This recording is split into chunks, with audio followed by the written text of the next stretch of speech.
Equality of matrix, ठीक है, equality of matrix. देखो यहाँ पर इक्वलिटी दिखाई जा रही किसकी, मैट्रिक्स की। इसमें केस ये होगी when two matrix A and B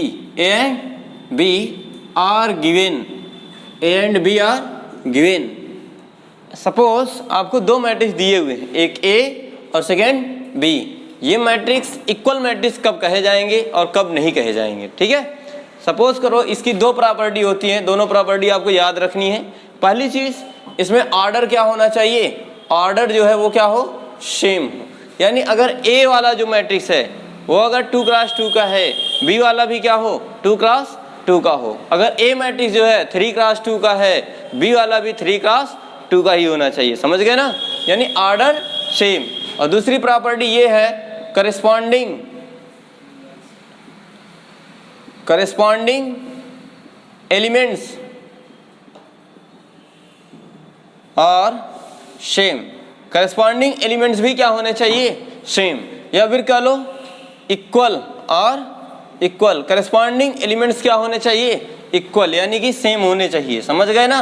ये दो प्रॉपर्टी अगर होंगी, ऑर्डर सेम होगा और करस्पॉन्डिंग एलिमेंट्स भी क्या होंगे, इक्वल होंगे, तब वो क्या कहा जाएगा, इक्वलिटी ऑफ मैट्रिक्स। जैसे एग्जाम्पल्स में ले लो, यहाँ पर एक एग्जाम्पल हमने ए लिया, ए मैट्रिक्स के लिए, ठीक है।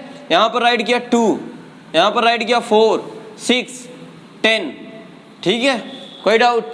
एक मैट्रिक्स ए हो गया, ये मैट्रिक्स क्या है, 2x2, इसका ऑर्डर क्या है, 2x2 है, क्योंकि दो रो दो ही कॉलम।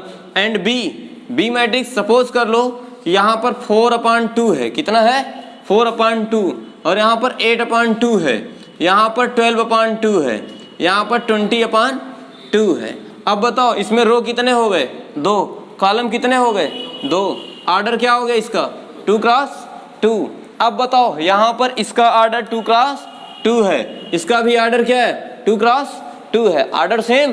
पहली प्रॉपर्टी फॉलो हो रही है, बोलो। दूसरा क्या काम ने, करस्पॉन्डिंग एलिमेंट्स और इक्वल, यानी करस्पॉन्डिंग एलिमेंट्स क्या हो, इक्वल हो। जैसे यहाँ पर इसका पहला एलिमेंट्स क्या है, 2 है ना। अब 4 को 2 से डिवाइड करो, कितना मिलेगा, 2 मिल जाएगा, हुआ ना इक्वल। इसका कितना है 4, 2 में 8 में 2 से डिवाइड करो, कितना आएगा, हुआ इक्वल। 6, 2 6 जा, हुआ कि नहीं इक्वल। यहाँ पर 10, 2 10 जा, यानी इसको जब तुम सॉल्व करोगे इस तरीके से राइट कर सकते हो ना, 2 4 जा 8, 2 6 जा 12, 2 10 जा 20। बोलो 2 4 6 10 आया कि नहीं आया, ये मैट्रिक्स क्या है, इक्वल है, कोई डाउट। लेकिन अगर यहीं पर, यानी ये देन यहाँ पर अब तुम राइट कर सकते हो, then A and B are equal matrix, A and B are equal matrix. But यही केस अगर यहाँ पर कुछ इस तरीके से होती, सपोज करो कि हमने ए बराबर लेट कर लिया है 4 1 -5 6, ठीक है, एंड बी बराबर, ये सारे एलिमेंट सेम है, b इज इक्वल टू 4 है, 1 है, -5 है, 6 है, ठीक है, लेकिन यहाँ 3 और 2 भी है। अब बताओ इस मैट्रिक्स का ऑर्डर क्या है, 2x2। इस मैट्रिक्स के कितने रो हैं, 2, कॉलम कितने, 3। क्या इसका ऑर्डर सेम है, बोलो। तो यहाँ पर राइट करोगे a is not equal to b, यानी a और b इक्वल मैट्रिक्स नहीं है, क्योंकि ऑर्डर सेम नहीं हो पाया इसमें, है ना, कोई डाउट। एक चीज और देख लो, जैसे ये a is equal to given है आपको 2 3, ठीक है, और 4 5, एंड b इज इक्वल 4 9 -11 13। अब बताओ ऑर्डर इसका 2x2, इसका भी ऑर्डर 2x2, ऑर्डर क्या हो गया, सेम हुआ कि नहीं order. But corresponding element same है, ये एलिमेंट 2 है, ये कितना है 4, ये 3 है, ये कितना है, ये 4, ये 11, ये 5, ये 13, क्या इक्वल है, करस्पॉन्डिंग एलिमेंट सेम तो है नहीं। तो ये क्या होगा, a is not equal to b, क्योंकि इसके ऑर्डर तो सेम है, लेकिन ये करस्पॉन्डिंग एलिमेंट्स इक्वल नहीं है, इसलिए ये दोनों इक्वल मैट्रिक्स नहीं है, ये भी इक्वल मैट्रिक्स नहीं है, बट ये इक्वल मैट्रिक्स है। क्यों है, समझ गए कि नहीं। अब देखो इस पर क्वेश्चन कैसे बनेगा, इरेजर कहाँ रखे भाई, चलो ठीक है, आगे इक्वल मैट्रिक्स समझ गए। अब देखो इसमें क्या है, इक्वल मैट्रिक्स पर न्यूमेरिकल कैसे बनेगा। सपोज करो कि एक मैट्रिक्स ऑलरेडी आपको गिवन है, when A and B, when A and B are given equal matrix, यानी क्वेश्चन ऑलरेडी कर रहा है, यानी क्वेश्चन के अकॉर्डिंग कि ए और बी जो है दोनों ही क्या है, इक्वल मैट्रिक्स हैं। ठीक है, ए और बी क्या है, इक्वल मैट्रिक्स हैं। तो ए में क्या कर रहा है, ए जो कर रहा है वो ए के लिए दिया हुआ है, कर रहा है if A is equal 3x + 7 और 5y + 1 और 2 - 3x and b is equal given है 0y - 2 एंड 8, 4, ये 4 दिया। ठीक है, तो a और b आपको ऑलरेडी गिवन है। ठीक है ना, a एंड b गिवन, और क्वेश्चन में कह रहा है कि a और b दोनों ही क्या है, इक्वल मैट्रिक्स। तो इसमें आपको कहा जा रहा है फाइंड x एंड y, यानी ये जो दोनों वेरिएबल्स हैं x और y, इनकी वैल्यू क्या होगी। तो सिंपल, ऑलरेडी ये क्या कहा है, इक्वल मैट्रिक्स, तो यहाँ राइट कर सकते हो ना अकॉर्डिंग टू क्वेश्चन, क्योंकि क्वेश्चन कह रहा है a इज इक्वल b, तो a की वैल्यू ऑलरेडी आपको पता है कितना है, 3x + 7 और यहाँ 5, ये y + 1 और ये 2 - 3x इज इक्वल b की वैल्यू कितना है, 0y - 2 और ये 8, 4। बोलो अब अगर ये इक्वल दिख तो नहीं रहा है, बट क्वेश्चन ने कहा है अकॉर्डिंग टू क्वेश्चन कि A and B are equal matrix, तो इसका करस्पॉन्डिंग एलिमेंट्स कौन होगा, 0, यानी 3x + 7 is equal to 0, that is equation first, कोई doubt. 5 is equal to y - 2, that is equation second. y + 1 is equal to कितना है, 8, that is equation third. और 2 - 3x is equal to 4, that is equation fourth. अब देखो तुम्हारे पास 4 equation बन गए, बनेगी नहीं 4। अब इन चारों इक्वेशन से तुम कोई भी इक्वेशन लेकर x और y की वैल्यू फाइंड कर सकते हो। ठीक है, तो सपोज करो कि यहाँ पर हमने सॉल्व किया फ्रॉम इक्वेशन थर्ड, कौन सा इक्वेशन लिया हमने, थर्ड इक्वेशन क्या है, y + 1 इज इक्वल टू कितना, 8, 1 उधर जाएगा माइनस हो गया, y इज इक्वल कितना आ गया, 8 - 1, मिल गई y की वैल्यू। और यहाँ पर एंड फ्रॉम इक्वेशन, सपोज करो हमने 4 इक्वेशन ले लिया, कौन सा, फ्रॉम इक्वेशन 4 से। 4 इक्वेशन क्या है, 2 - 3x इज इक्वल टू कितना, 4 इधर आएगा क्या हो जाएगा, 2 - 4 इज इक्वल टू उधर गया कितना हो गया, 3x, 2 - 4 कितना हो गया, माइनस का 2 होगा, बोलो, इज इक्वल टू 3x, कोई डाउट, ये हो गया -2, y कितना 3 इज इक्वल टू x, कोई डाउट। तो तुम्हें x और y की वैल्यू निकाल लिए, समझ गए इक्वल मैट्रिक्स में क्या रिलेशन होता है। पहली चीज ऑर्डर सेम होनी चाहिए, दूसरी चीज करस्पॉन्डिंग एलिमेंट सेम होने चाहिए। ठीक है,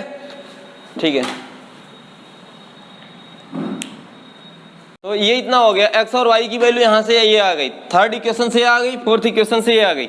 जरा सेकंड इक्वेशन से चेक करो, सेकंड इक्वेशन क्या कर रहा है, सेकंड इक्वेशन है 5 is equal to y minus कितना है 2, तो 2 इधर आएगा क्या हो जाएगा, प्लस में इधर क्या मिल गया y, 5 2 कितना हो गया 7 इज इक्वल टू y। अब y की वैल्यू कितना आ रही, इससे भी 7 आ रही है, कौन से इक्वेशन से, फ्रॉम इक्वेशन सेकंड से भी 7 आई है और थर्ड से भी 7 आई। फर्स्ट इक्वेशन लगा लो, फ्रॉम इक्वेशन फर्स्ट क्या है, 3x + 7 इज इक्वल टू कितना 0, यही तो है। अब 3x इज इक्वल टू क्या हो जाएगा, बोलो, 3x is equal to -7, x is equal to क्या हो गया -7/3, कोई डाउट। अब देखो यहाँ पर x की वैल्यू क्या आई थी, -2/3, यहाँ पर x की वैल्यू क्या आ रही है, -7/3, है कि नहीं, डिफरेंस हो गया, यानी कि ये वैल्यू दोनों राइट नहीं है। तो नॉट पॉसिबल टू फाइंड, इसे हम फाइंड नहीं कर सकते, क्योंकि यहाँ पर अगर वेरीफाई कराना है, क्या कराना है, वेरीफाई, चेक कर लो।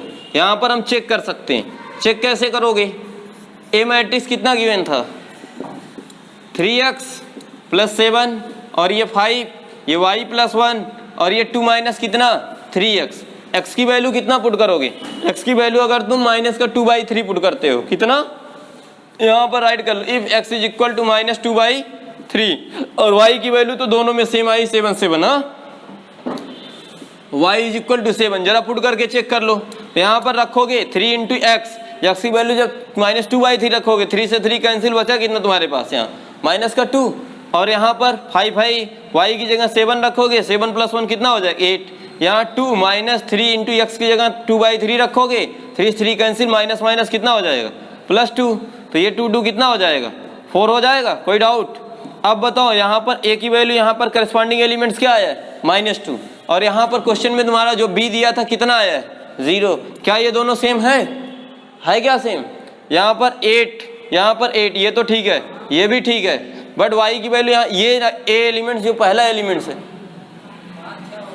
यहाँ, तो यहाँ पर देखो 3x है और इस, अच्छा 7, ठीक है सही कह रहा है। तो यहाँ पर 3x था, 3x की वैल्यू -2/3 रखते, और यहाँ पर +7 है, 3 से 3 कैंसिल हो जाता, ये -2 और ये +7 कितना हो जाता 5, ठीक है ना। अब बताओ ये एलिमेंट्स इसका 5 आ रहा है, ये एलिमेंट्स इसका क्या आ रहा है 0, क्या सेम है?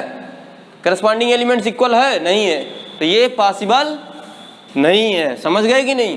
क्योंकि यहाँ पर x की वैल्यू देखो चेंज हो जा रही है, x की वैल्यू यहाँ -2/3 आया था, और यहाँ पर x की वैल्यू कितना आ रही है, क्लियर ना। इस तरीके से इक्वल मैट्रिक्स को सॉल्व कर सकते हो तुम, ठीक है। अब देखो इसमें कुछ प्रॉपर्टी होती है, अगर आपको 2 और मोर देन मैट्रिक्स गिवन हो, सपोज करो एक मैट्रिक्स A गिवन है, सेकंड मैट्रिक्स B गिवन है, ठीक है, तो A और B C इन तीनों में क्या रिलेशन हो सकता है? जैसे तुम क्लास 11th में पढ़े होगे सेट में क्या क्या पढ़े थे, सेट के बाद रिलेशन पढ़े थे, फिर फंक्शन पढ़े थे, तो उसमें पढ़े होगे रिफ्लेक्सिव, सिमेट्रिक और ट्रांजिस्टिव पढ़े थे ना। तो सेम यही प्रोसेस इसमें भी है। नोट पॉइंट के रूप में याद रखना, if A, B and C और 3 मैट्रिक्स देन पहली केस ये बनती है if A is equal to B and B is equal to A, और सेकेंड केस बनती है A is equal to A, third case if A is equal to B, B is equal C and A is equal to C। तो ध्यान देना, अगर 2 matrix given है, एक A है, B है, C है, तो यहाँ पर अगर A is equal to B है और B is equal to A है, A is equal to B है और B is equal to A है, यानी दोनों इक्वल मैट्रिक्स हैं, तो यहाँ पर क्या हो जाएगा तुम्हारा, ये सिमेट्री हो जाएगा। क्या हो जाएगा? सिमेट्री, ठीक है। और यहीं पर अगर A is equal to A है, A is equal to A है, सेम है, तब तुम्हारा यहाँ पर हो जाएगा रिफ्लेक्सिव। क्या हो जाएगा? रिफ्लेक्सिव। और अगर A is equal to B, B is equal to कितना हो गया है तुम्हारा C, तो ये दोनों सेम हो जा रहे हैं, इन दोनों को छोड़ो, A इज इक्वल टू अगर C हो जाए तो समझ लेना ये तुम्हारा क्या हो गया, ट्रांजिस्टिव हो गया। क्या हो गया? ट्रांजिस्टिव, ठीक है। ये 3 प्रॉपर्टी होती हैं, याद रखना। अगर A is equal to B, B is equal to A है, तो उसे क्या कहोगे तुम? सिमेट्री। और A is equal to A है तो क्या कह दोगे? Reflexive. A is equal to B है, B is equal to C है, but C is equal A नहीं, A is equal to C है या C is equal to E, तब उसे क्या कह दोगे तुम? ट्रांजिस्टिव। एक नोट पॉइंट और है, इसे भी याद रखना कि जैसे मैंने बताया कि तुम्हें जीरो मैट्रिक्स जो होता है, कौन सा? Zero matrix. तो तुम जीरो मैट्रिक्स का सिंबल होता है कि किससे डिनोट करोगे तुम? जीरो से, यानी O से। किससे? O से डिनोट करोगे, है ना। अब यहीं पर तुम्हारा एक होता है आइडेंटिटी मैट्रिक्स। कौन सा? Identity matrix. तो आइडेंटिटी मैट्रिक्स के तुम किससे डिनोट करोगे भाई? I से। किससे? I से। बाकी तो जानते हो जितने मैट्रिक्स होते हैं तुम किसी भी कैपिटल अल्फाबेट से डिनोट कर सकते हो, इन्हें भी कैपिटल अल्फाबेट से ही किया जा रहा है, ये कैपिटल अल्फाबेट ही है, ठीक है ना। बट जीरो के लिए याद रखना O से, आइडेंटिटी के लिए किससे? I से, ठीक है। और तुम्हें किसी भी क्वेश्चन में अगर तुम्हें I दिखा मिल जाए, क्या दिखा मिले? I, तो तुम तुरंत समझ जाना कि ये तुम्हारा मैट्रिक्स क्या है? आइडेंटिटी। आइडेंटिटी मैट्रिक्स जानते ही हो कि डायगोनल सब क्या होंगे? 1 1, बाकी अदर सब 0। यही तो